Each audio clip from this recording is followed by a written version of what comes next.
Good morning students.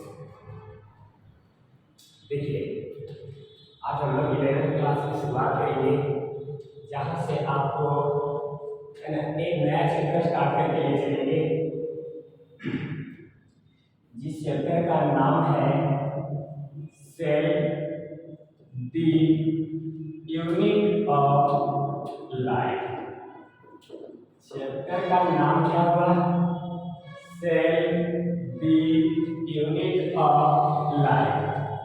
सबसे पहले हम लोग इसके अंदर पढ़ेंगे, एक टॉपिक दे रखा है।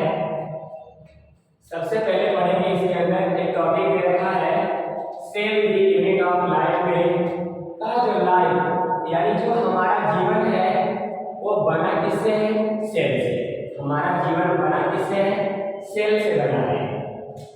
पहली चीज सबसे फर्स्ट में हेडिंग डालकर चलेंगे, व्हाट इज सेल? सेल है क्या? इसको समझने की कोशिश करेंगे सब लोग। सबसे पहले हम लोग इसके कॉन्सेप्ट के बारे में बात करेंगे कि कॉन्सेप्ट क्या होता है। जब हम लोग कॉन्सेप्ट पढ़ेंगे तो हम इसका डेफिनेशन लिखेंगे। कॉन्सेप्ट क्या है?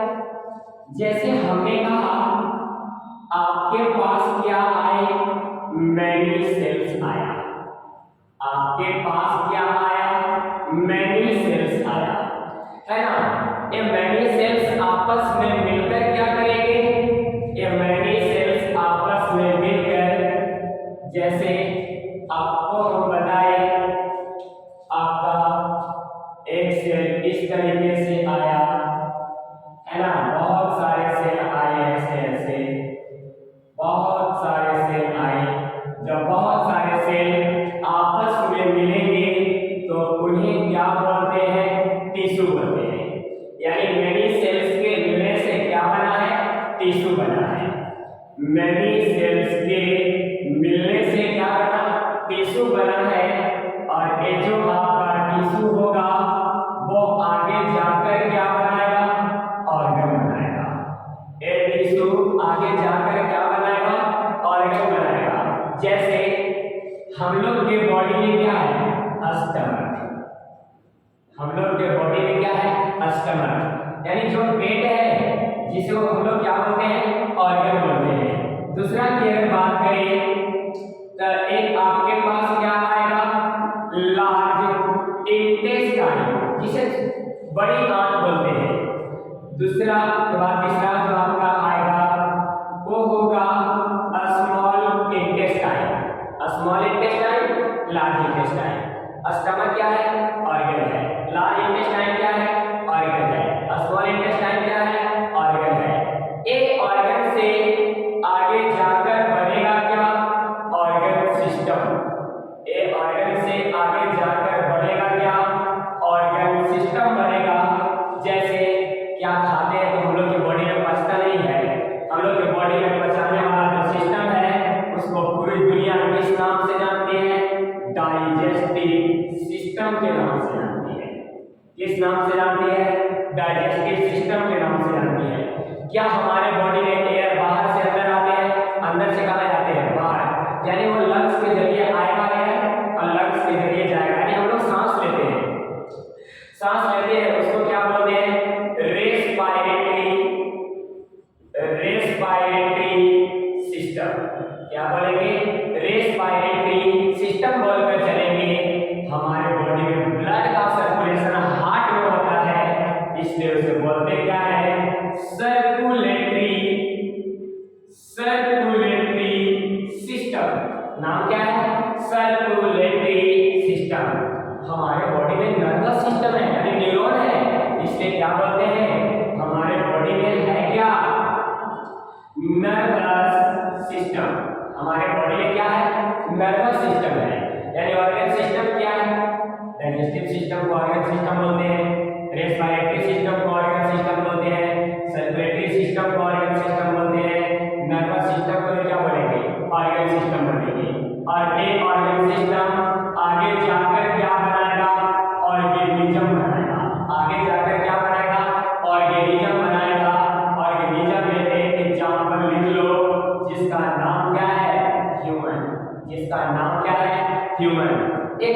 बना, हुआ क्या, मैनी सेल्स मिले तो क्या बना, टिश्यू, टिश्यू से क्या बने, ऑर्गन, ऑर्गन से क्या बना, ऑर्गन सिस्टम, ऑर्गन सिस्टम से क्या बना, ऑर्गेनिज्म, ऑर्गेनिज्म में क्या आता है, ह्यूमन, ह्यूमन में हम लोग आते हैं। यानी एक ह्यूमन को बढ़ने के लिए किसकी जरूरत है, सेल की जरूरत है, इसलिए कहा सेल से बना यह स्ट्रक्चर है और यह स्ट्रक्चर काम करता है। यानी अब हम लोग इसको आसानी से क्या कर सकते हैं, इसका आसानी से डेफिनेशन ले सकते हैं, ठीक है। जैसे अगर हम बात करें इसके डेफिनेशन की, है ना, तो हम बी पॉइंट में इसके डेफिनेशन लिखते हैं।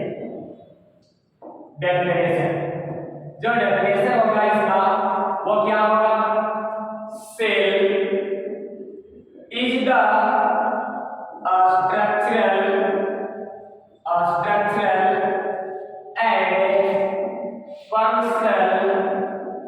functional unit of life। यानी सेल से ही बना स्ट्रक्चर है और वो सेल हमारे बॉडी में क्या करता है, काम करता है, ठीक है। इसलिए बोलते हैं cell is the structural and functional unit of life. Second point की अगर बात करें तो इसका दूसरा डेफिनेशन होता है cell is the fundamental unit of life। Cell is the fundamental unit of life, इसको क्या बोलते हैं, बॉडी सेल। यानी कॉन्सेप्ट था आपका सेल से क्या बना, टिश्यू, टिश्यू से ऑर्गन, ऑर्गन से ऑर्गन सिस्टम, ऑर्गन सिस्टम से ऑर्गेनिज्म, ऑर्गेनिज्म में आया क्या, ह्यूमन, हम लोग आए, हम लोग को बढ़ने के लिए किसकी जरूरत है, सेल की जरूरत है। इसलिए उसका डेफिनेशन लिख दिया इसका कि सेल क्या है, structural and functional unit of life. Life का रचनात्मक और क्रियात्मक इकाई होता है जिसे सेल या कोशिका कहते हैं। या सेल क्या है, फंडामेंटल यूनिट ऑफ लाइफ, ठीक है। यहां तक आप लिख लीजिए, इसके बाद आगे बढ़ते हैं।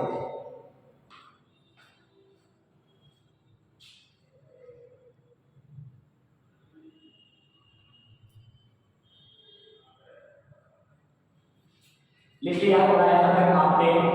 यहाँ के बाद आगे लेकर चलते हैं आपको, जहाँ हम लोग पढ़ेंगे एक डिफरेंस के बारे में बात करेंगे, जिसमें आपको हम लिविंग और नॉन लिविंग के बारे में बताएंगे।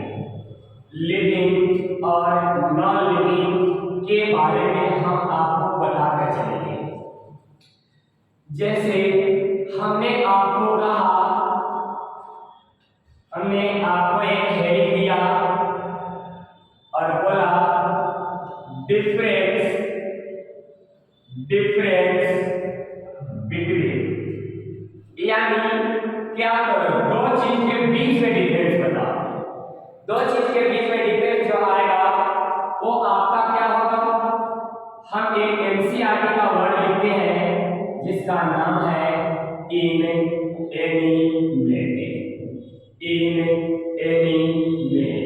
दूसरा वर्ड का नाम है एनिमेट। इसका मतलब समझ में नहीं आया सर, इनएनिमेट का मतलब क्या होगा या एनिमेट का मतलब क्या होगा, इसका मतलब हमको समझ में नहीं आया। इसका मतलब समझना है दोस्तों। इनएनिमेट का मतलब होता है नॉन लिविंग। इनएनिमेट का मतलब क्या है, नॉन लिविंग। एनिमेट का मतलब क्या है, लिविंग। एनिमेट का मतलब क्या है, लिविंग। सिंपल से वर्ड में बताओ ना सर, होता क्या है। सबसे पहले ये बताओ, नॉन लिविंग में सेल होगा, नहीं होता। यानी नॉन लिविंग में सेल क्या होता है, एब्सेंट होता है, और लिविंग में सेल क्या होता है, प्रेजेंट होता है। लिविंग में सेल क्या होता है, प्रेजेंट होता है। सर जिसमें सेल एब्सेंट होगा उसे क्या बोलिएगा, नॉन लिविंग बोलिएगा। नॉन लिविंग को क्या बोलते हैं, इनएनिमेट बोलते हैं। जहां सेल क्या होगा, प्रेजेंट होगा, उसे क्या बोलिएगा, लिविंग बोलिएगा। लिविंग को क्या बोलते हैं, एनिमेट। लिविंग को क्या बोलते हैं, एनिमेट। इतना सारा ट्राई कर लीजिए आप।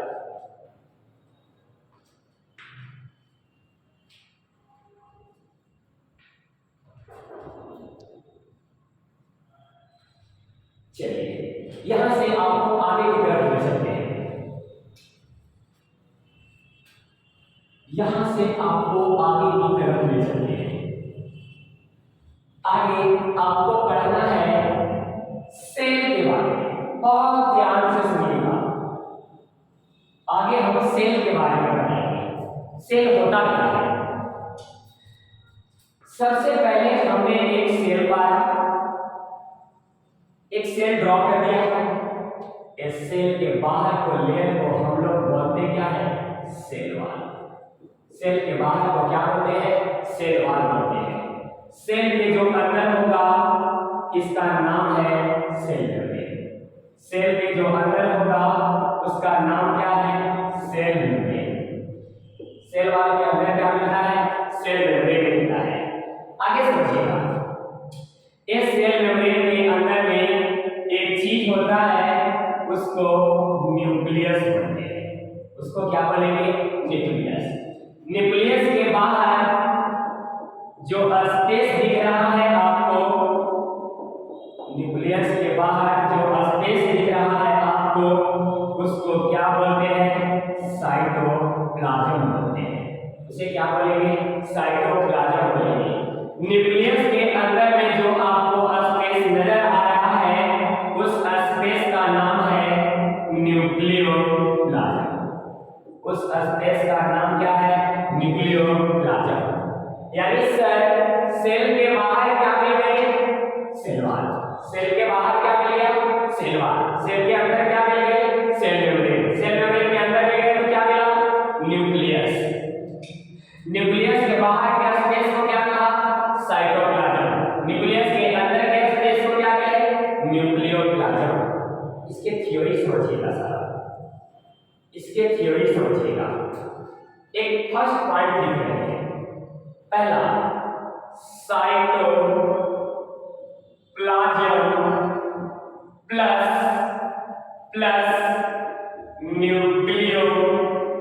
न्यूक्लियोप्लाज्म।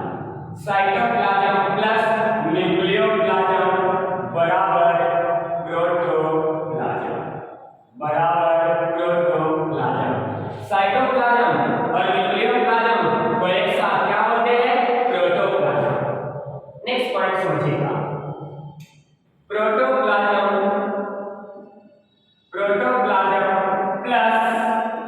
Plus cell membrane.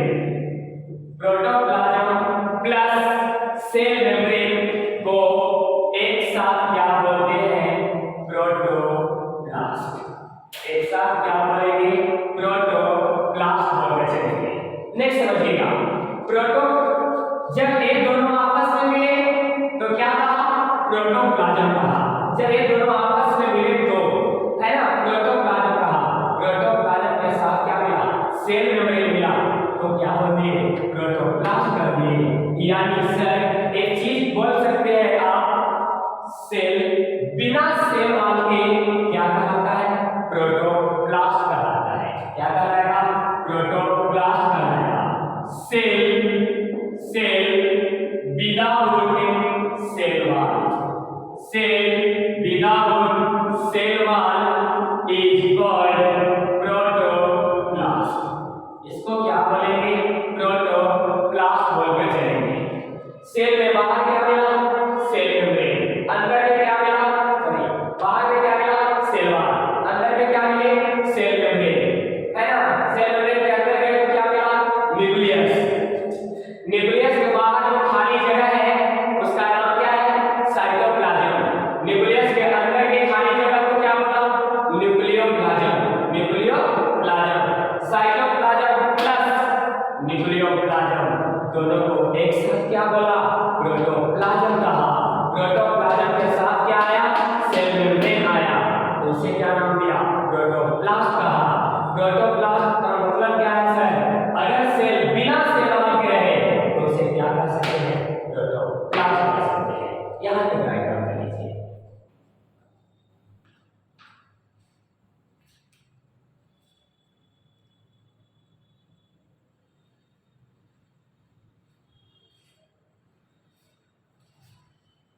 आप यहां तक लिख लिए होंगे। इसके बाद यहां से आगे की तरफ ले चलते हैं। दो तीन चीजें और समझने की कोशिश कीजिएगा। लेक्चर को बार बार देखिएगा, है ना, लेक्चर को बार बार देखेंगे, एक बार पॉज कर करके रोक रोक करके लिख लेंगे, है ना, उसके बाद आप इस लेक्चर को एक दो बार देखेंगे, कोशिश करेंगे याद हो जाए, याद हो जाए, उससे बड़ी चीज कुछ नहीं होती, ठीक है। और जो भी इसके बेस पर जो आपका डीपीपी होगा वो टेलीग्राम पे डाल दिया गया है, वहां से आप डीपीपी को सॉल्व कर लेंगे। नेक्स्ट समझिएगा सर, दुनिया में ऑर्गेनिज्म दो तरह का है, आप जानते हैं, एक का नाम यूनिसेलुलर है और दूसरे का नाम मल्टीसेलुलर है। मल्टीसेलुलर है, एक यूनिसेलुलर है और एक क्या है, मल्टीसेलुलर है। ये दोनों को समझने की कोशिश कीजिएगा। सबसे पहले दोनों को एग्जाम्पल के जरिए समझाएंगे, सबसे पहले दोनों को एग्जाम्पल के जरिए समझाएंगे।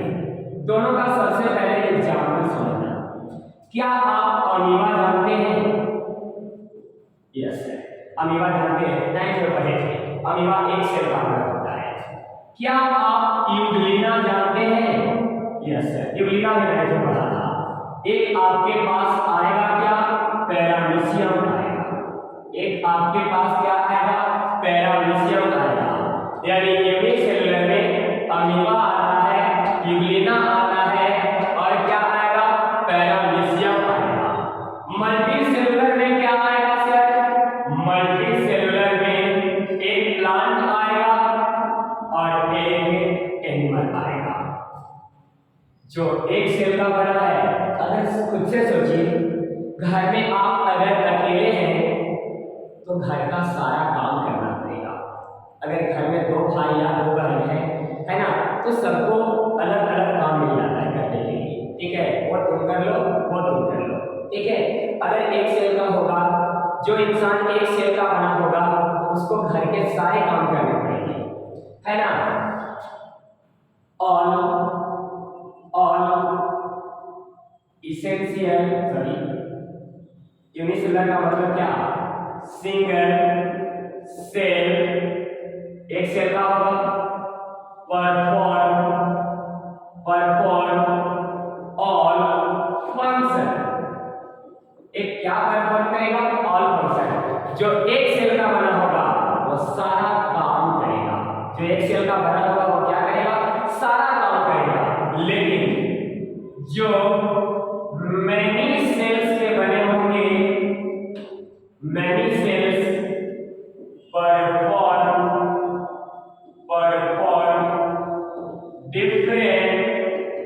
डिफरेंट फंक्शन, वो अलग अलग काम करेंगे। नेक्स्ट समझिएगा, एक हेडिंग दिया यूनिसेलुलर ऑर्गेनिज्म, इसको एक्सप्लेन करते हैं।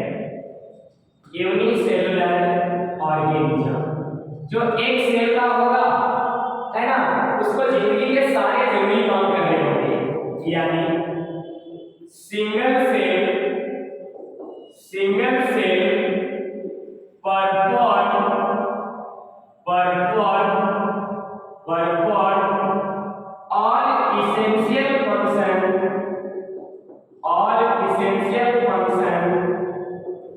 All essential function of life का सारा काम किसको करना पड़ेगा, सिंगल सेल को करना पड़ेगा। लाइफ का जरूरी काम सब किसको करना पड़ेगा, सिंगल सेल को करना पड़ेगा। बताओ, जो एक सेल का होता है वो किसी पे डिपेंडेंट होता है या इंडिपेंडेंट होता है? जो एक सेल का होता है वो किसी पे डिपेंडेंट होता है या इंडिपेंडेंट होता है? जो एक सेल है वो खुद पर क्या होता है, डिपेंडेंट होता है। खुद पर डिपेंडेंट को बोलते क्या है, इंडिपेंडेंट। इसलिए कहा गया है, ये क्या शो करेगा, इंडिपेंडेंट अदर्स। ये क्या शो करता है, इंडिपेंडेंट अदर। पूरी चीज को एक बात समझना था दोस्तों। Unicellular, multicellular. यूनिसेलुलर कितना सेल के बना, एक सेल का बना, है ना, सारा काम करेगा। मल्टी सेलुलर बहुत सारे सेल में बने हैं, यानी वो अलग अलग काम करेंगे। यूनिसेलुलर का एग्जांपल है अमीबा, इवलिना, पैरामीशियम। मल्टी सेलुलर का बना हुआ sir plant, animal. Unicellular organism को एक्सप्लेन करो सर, जिंदगी के सारा जरूरी काम किसको करना होगा? सिंगल सेल को करना होगा। यूनिसेलुलर कैसा ऑर्गेनिज्म है सर? इंडिपेंडेंट ऑर्गेनिज्म है, किसी पे डिपेंड नहीं करता। यहां तक आप लिख देंगे।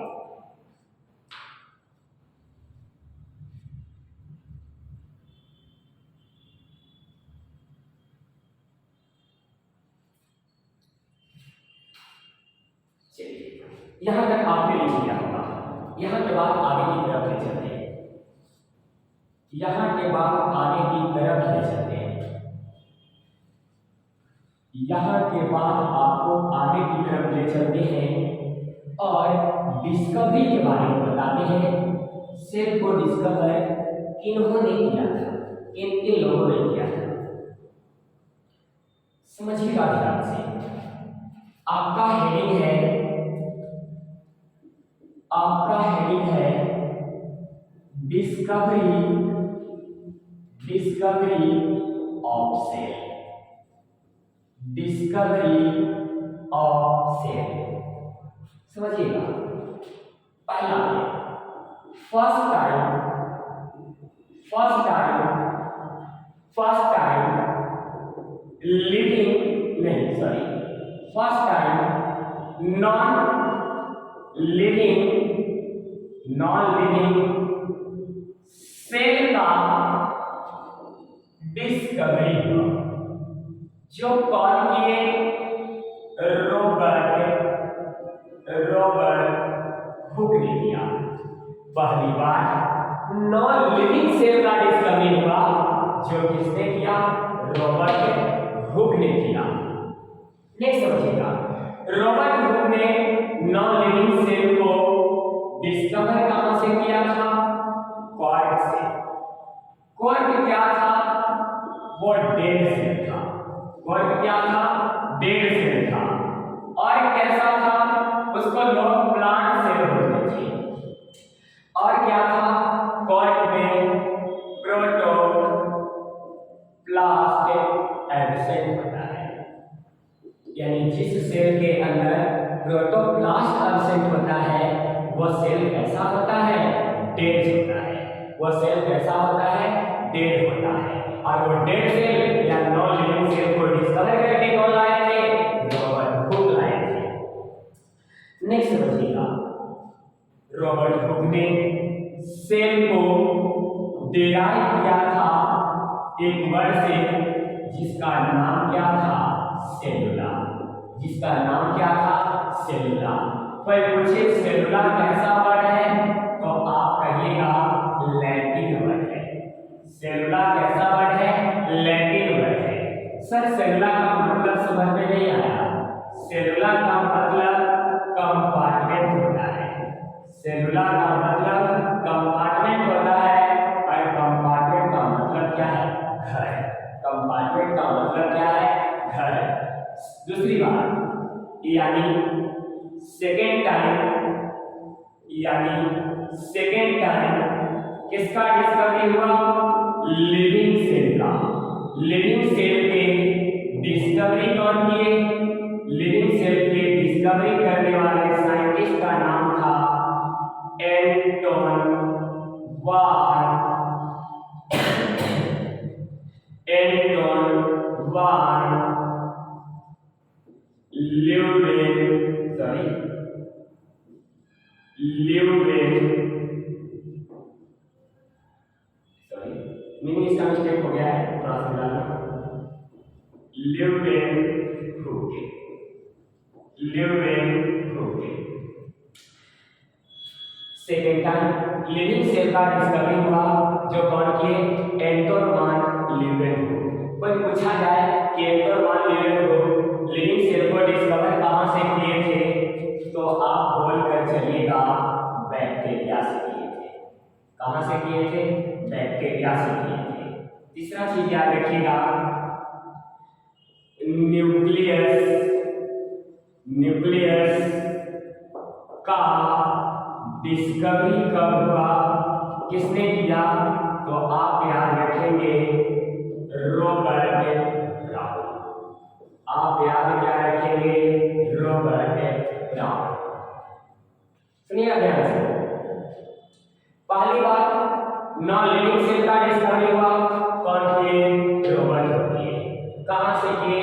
कॉर्क से किए, जो प्लांट का छाल होता है। कॉर्क कैसा था? डेड सेल था। और कैसा था? प्लांट सेल था। प्रोटोप्लास्ट क्या था? एब्सेंट था। जो सेल में प्रोटोप्लास्ट नहीं होता वो सेल ऑलरेडी कैसा होता है? डेड होता है। सेल डिराइव कहां से किए? सेलुलर वर्ड से किए। सेलुलर कैसा वर्ड था? लैटिन वर्ड था। सेलुलर का मतलब क्या होता है?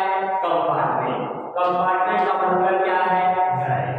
सेकेंड टाइम लिविंग सेल का डिस्कवरी हुआ कौन किए? एंटोन वान ल्यूवेनहुक। एंटोन वान ल्यूवेनहुक कहां से किया? बैक्टीरिया से किया। न्यूक्लियस को डिस्कवर कौन किया? रॉबर्ट ब्राउन ने किया, है ना?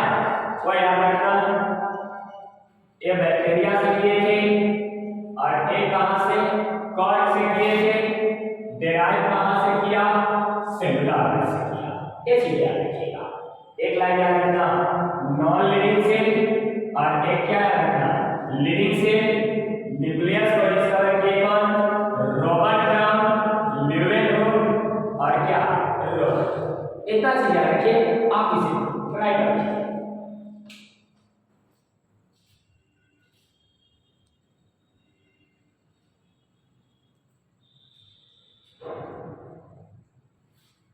लिख लिए होंगे। आगे समझिएगा, आगे समझिएगा, एक छोटी सी चीज पर ध्यान दीजिएगा। जब रॉबर्ट पहली बार सेल को डिस्कवर करने आए थे तो उनको एक चीज मिला था, उस चीज का नाम था इलेक्ट्रॉन माइक्रोस्कोप। उस चीज का नाम क्या था? Electron microscope. उस चीज का नाम क्या था? Electron microscope. सबसे नीचे में नोट डाल कर लिख लीजिएगा कि डिस्कवरी हुआ, discovery of electron microscope to easy study cell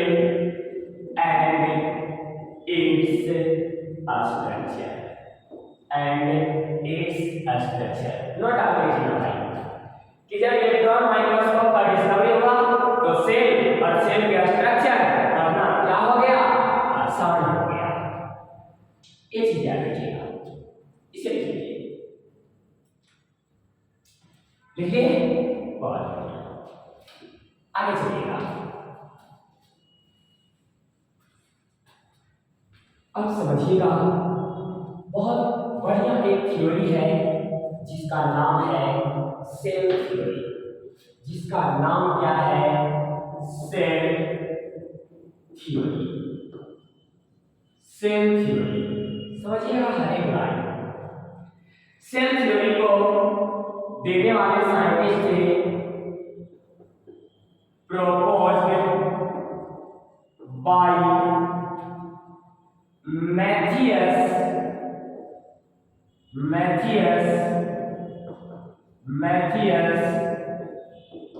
Sliden and Theodore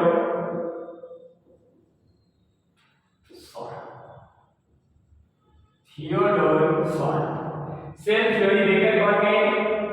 Matheus स्लिडेन और थियोडोर स्वान। सर किस नाम से फेमस है? सेल थ्योरी स्लिडेन एंड स्वान के नाम से फेमस है।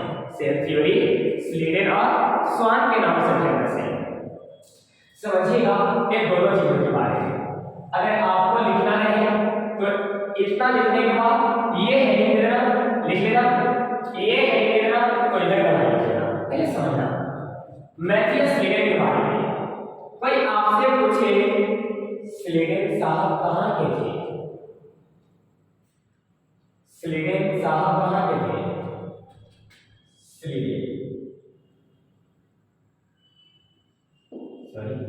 स्लीडेन। स्लीडेन साहब कहाँ के थे? स्लीडेन साहब जर्मन के थे। जो साइंटिस्ट का नाम है ना, वो आपने एनसीईआरटी से मैच कर लीजिएगा, आपके एनसीईआरटी में दे रखा है। स्लीडेन साहब जर्मन के थे और क्या थे? बॉटनिस्ट थे। क्या थे? बॉटनिस्ट, यानी बॉटनी के बारे में उन्होंने था। कब आए थे? 1839। इन्होंने स्टडी किया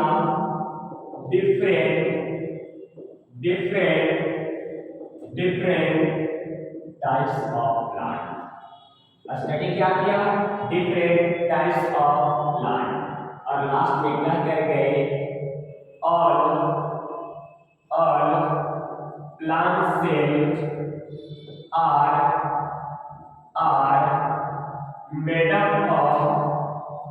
made up of cell and cell form tissue। और वो सेल से क्या बनेगा? टिश्यू बनेगा। स्लेडेन कहाँ के थे? जर्मन के। क्या थे? बॉटनिस्ट। कब आए? 1838। कब आए? 1838, है ना। स्टडी क्या किया? डिफरेंट टाइप्स का प्लांट। सारा प्लांट किससे बना है? सेल से बना है। या सेल से क्या बनेगा आगे? टिश्यू बन जाएगा। ये स्लीडेन साहब ने गए थे। स्वान के बारे में समझिएगा। स्वान ब्रिटिश के थे। क्या थे? जियोलॉजिस्ट थे। क्या थे? जियोलॉजिस्ट। आए कब थे? 1839 में। आए कब थे? 1839 में आए थे। इन्होंने क्या कहा? इन्होंने स्टडी किए डिफरेंट एनिमल के बारे में। स्टडी किया किसके बारे में?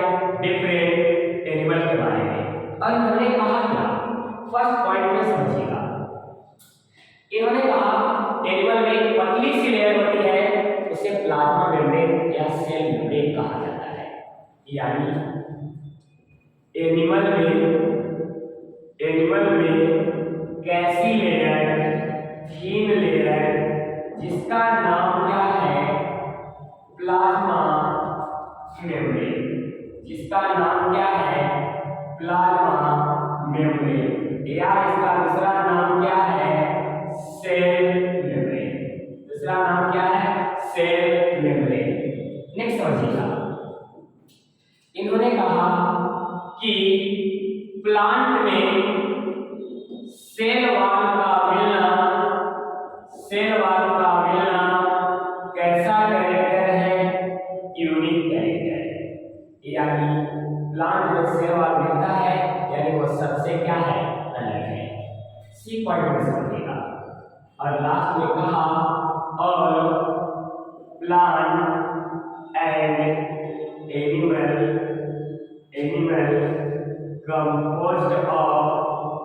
composed of cell and its product।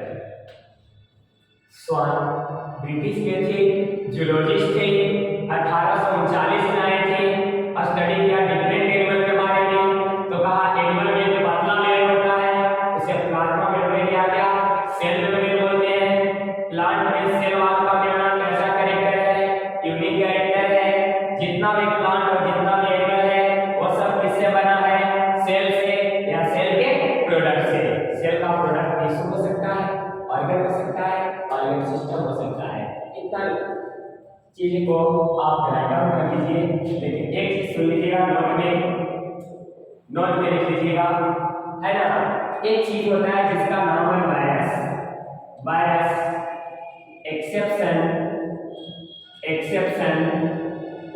Exception to the cell theory का एक्सेप्शन कौन है? वायरस। इतना राइट डाउन कर लीजिए।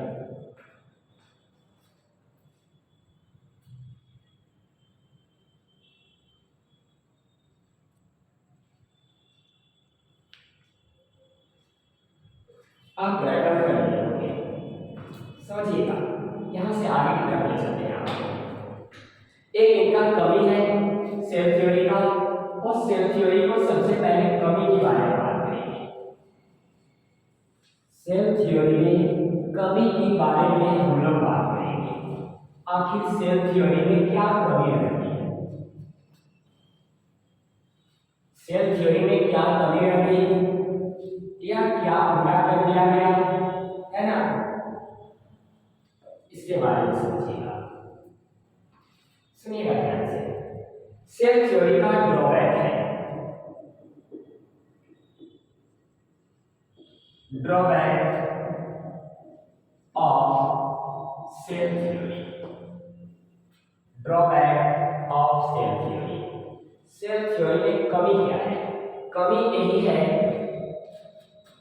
कमी यही है, how new cell were formed,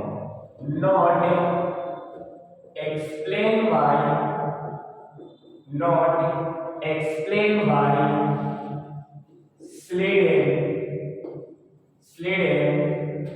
and Swan। Sladen और स्वान एक्सप्लेन नहीं कर सके कि नया सेल का फॉर्मेशन होता कैसे है, इसलिए इस थ्योरी के हाइपोथेसिस लेकर एक साइंटिस्ट आए जिनका नाम रुडोल्फ विर्चोव था। रुडोल्फ विर्चोव कब आए, 1855 में आए, 1855 में आए, और इन्होंने क्या कहा कि जो हमारे बॉडी में पुराना सेल होता है, पुराने सेल को एक नाम दिए pre existing cell. Pre existing cell में डिवीजन हो तो क्या बनता है, न्यू सेल बनता है। क्या बन जाएगा, न्यू सेल बन जाएगा। यानी प्री एग्जिस्टिंग का मतलब पुराना सेल, पुराना सेल में डिवीजन हो तो क्या बन जाएगा, नया सेल बनेगा। इसलिए एनसीईआरटी में एक लैंग्वेज लिखी गई है ओमनिस सेलुला ई सेलुला। इसका मतलब होता है सेल से सेल बनता है, और लास्ट में लिख कर गए ऑल सेल या all plant and animal cell composed of cell and its product। या तो सेल से बना या सेल के प्रोडक्ट से बना, है ना। अरे क्या देखे गए, सेल थ्योरी के फाइनल सेट देखे गए, इसलिए कहा गया है who gave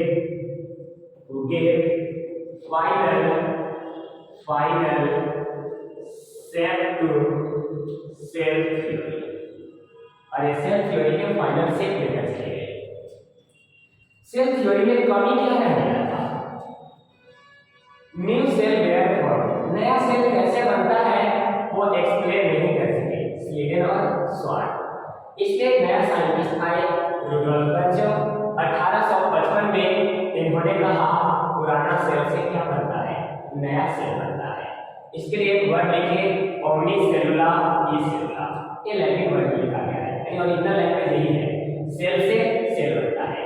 लास्ट में क्या है, जितना भी प्लांट या जितना भी एनिमल है वो सब सेल से बना है या सेल के प्रोडक्ट से बना है। वो game final cell to cell theory, और लास्ट में सेल थ्योरी के फाइनल सेल देकर चलेंगे। इतना हम राइट डाउन कर लीजिए, इसके बाद हम लोग नेक्स्ट क्लास में मिलेंगे, है ना। तो हम लोग बात करेंगे ओवरव्यू ऑफ सेल के बारे में, है ना। अपना क्लासेस में आपका बायो का क्लास MWF में 8:30 से 10:30 तक है, और MWF में सेकंड बैच 4:30 बजे से लेकर 6 बजे तक है ना। नेक्स्ट बैच आने वाला है ना, 7 जून या 10 जून के आसपास, जो बायो का बैच TDS में 10:30 से 12:30 बजे तक आएगा, है ना। आज के लिए थैंक यू।